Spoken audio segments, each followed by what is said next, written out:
Fala galera, beleza? Eu sou o professor Gustavo e você está no canal Questões de Matemática.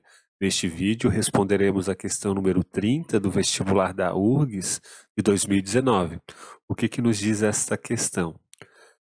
Considere as seguintes afirmações sobre quaisquer funções f reais de variável real.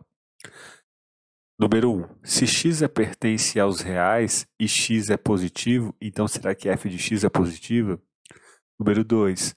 Se f de x é igual a zero, então x é zero da função. Número 3. Se x1 e x2 são números reais, com x1 menor do que x2, então f de x1 é menor do que o f de x2. Então, olha só, analisando só inicialmente a segunda, essa número 2, a gente percebe aqui que o zero da função é justamente essa definição aqui, né? A definição de zero da função é o que está escrito aqui.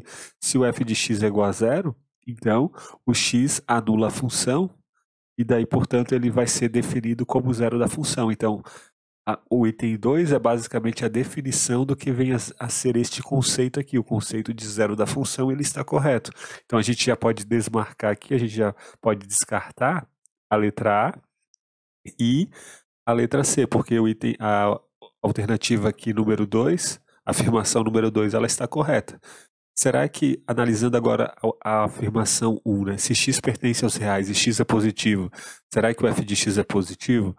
Na verdade, essas afirmações 1 e 2, a gente pode analisá-las apenas com uma função. Vou colocar essa função aqui para vocês. Ó.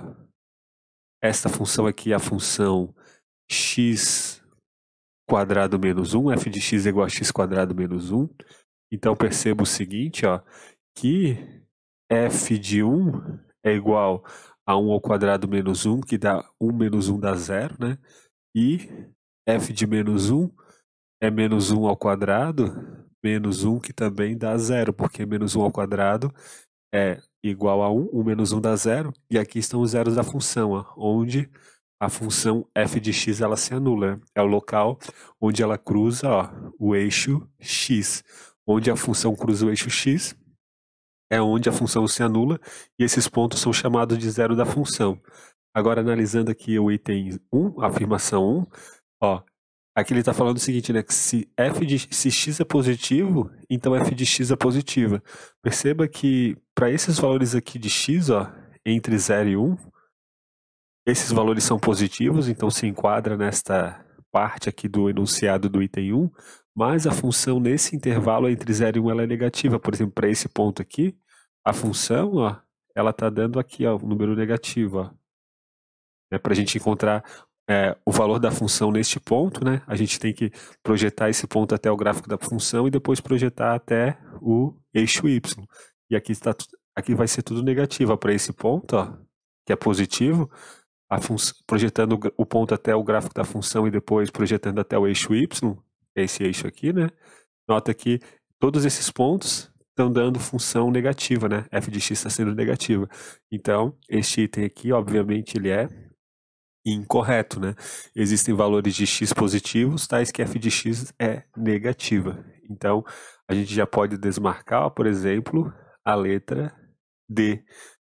E observando aqui essa mesma função, a gente já pode descartar também a afirmação 3. Por quê? Porque ele está falando que se x1 é menor do que x2, então f de x1 é menor do que f de x2. O que ele está querendo dizer aqui é que a função, que toda função ela é crescente, né? Essa aqui é a definição de função crescente. E é óbvio que existem funções que são decrescentes. Por exemplo, nessa função, entre nessa parte aqui, ó, da função, né? Nesse intervalo do domínio dela, de 0 até o menos infinito, a função ela é decrescente. Ó. Por exemplo, o f de menos 2 é igual a 4 menos 1, que dá 3. Ó. F de menos 2 dá 3, que está aqui. Ó. E f de menos 1 dá 0. F de menos 1 é igual a 0. Perceba que menos 2 é menor do que menos 1. E f de menos 2 é maior do que o f de 0. né? Deixa eu só mostrar para vocês. F de menos 2 é maior do que F de 0. Então, este item 3 ele está incorreto, né? E a nossa resposta é a letra B. Então, é isso, galera. Um grande abraço a todos. Nos vemos na próxima aula com a questão 31 do vestibular da URGS 2019. Link e e-mail na descrição. Até mais!